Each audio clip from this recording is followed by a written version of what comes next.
Okay, so we've all been there, right? You've got this brilliant idea, maybe a life-changing goal. You map out the plan and it's perfect. You feel that jolt of excitement, that rush of what could be, and then nothing. Crickets. The plan just sits there all shiny and untouched, and you can't seem to take that very first step. So what is going on? Why does this happen to literally all of us? You know, the management guru Peter Drucker absolutely hit the nail on the head with this one.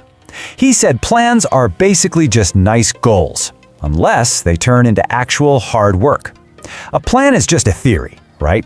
The real magic, the part that actually makes things happen, is the work. But for so many of us, there's this huge gap, this chasm between the two.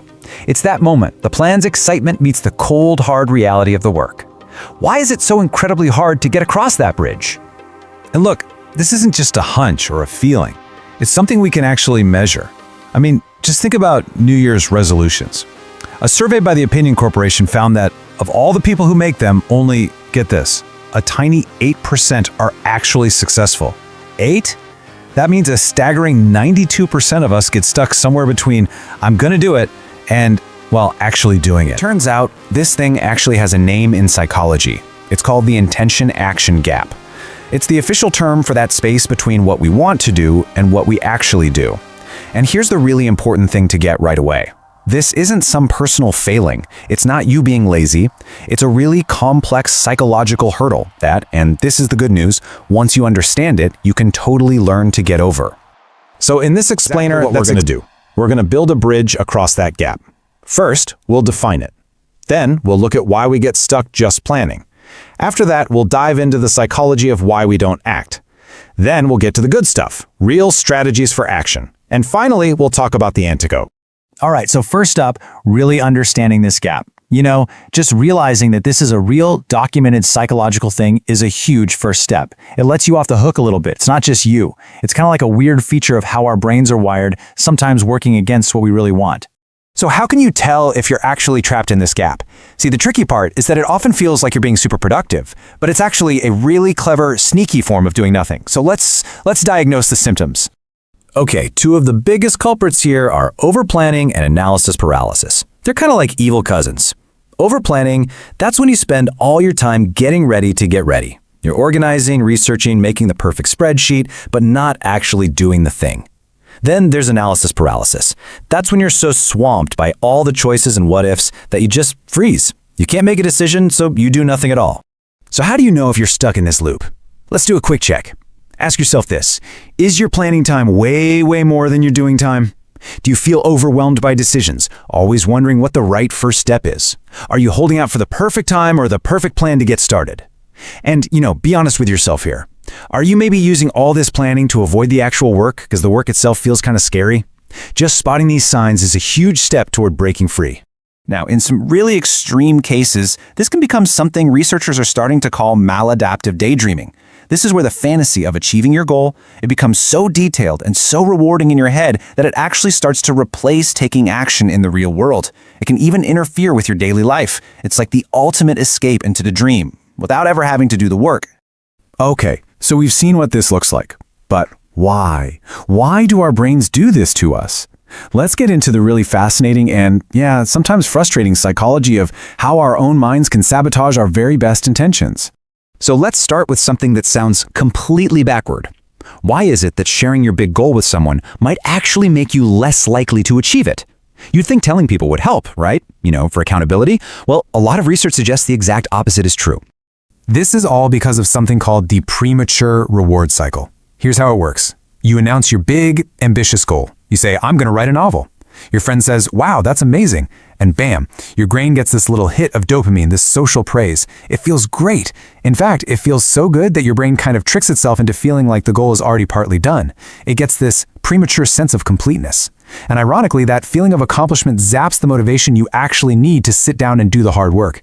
But it's not just that one trick. Our brains have a whole toolkit of hurdles. There's the classic fear of failure. I mean, as long as your idea is just a plan, it's perfect. It can't fail. It's safe there.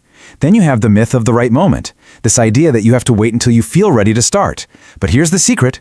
Action is what makes you feel ready, not the other way around. And of course, all that overthinking, it's just plain exhausting. It drains your mental battery, leaving you with zero energy for the real work. Oh, and sometimes your brain just resists things that don't match how you see yourself. Like if you don't see yourself as a disciplined person, it's going to fight you every step of the way. Okay, enough about the problem. It's real, it's complex, I get it. But it is not unbeatable. So let's shift gears and talk about solutions. We're going to look at some powerful, science-backed strategies to finally build that bridge and get from just intending to actually doing. All right, remember that whole premature reward thing we just talked about? Well, the first rule of taking action is maybe the simplest and the most surprising. Keep your goals to yourself. Seriously, fight that urge to tell everyone about your amazing new plan.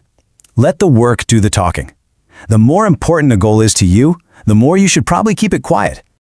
Okay, next up, we need to give our brains a command that's so clear it can't argue. So, instead of a vague goal, you need to create what psychologists call an implementation intention. It sounds fancy, but it's just a simple if-then plan, and it's incredibly powerful. You're basically pre-programming your brain for what to do. You're deciding ahead of time exactly when, where, and how you're going to act. I mean, just look at the difference here. A vague goal is, I will exercise more. That's a wish. It's got no teeth. But an implementation intention is, if it is 5:30 p.m. on Tuesday, then I will go for a 30-minute run. See that? It's a command for your future self. It links the trigger, Tuesday at 5:30, to a specific action. That takes all the decision-making out of the moment. It makes it almost automatic. Still feeling stuck? Okay, here are a few more quick tips to break free. First, put a time limit on your planning. Seriously, set a timer for 10 minutes. When it dings, planning is over and doing begins. Second, break that huge task into the tiniest possible steps. Like, what's something you could do in just 2 minutes? And finally, and this is a big one, you have to adopt a good enough mindset. Prioritize just starting over starting perfectly. So we've gone through the problem, the weird psychology behind it, and a bunch of strategies. So what's the one big idea, the main takeaway from all this? It really is this simple. Action is the antidote to overthinking. That's it. You can't think your way out of a thinking problem. You can't plan your way out of a planning problem.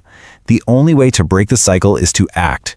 Just one tiny, messy, imperfect step. That's what breaks the spell and starts building real momentum.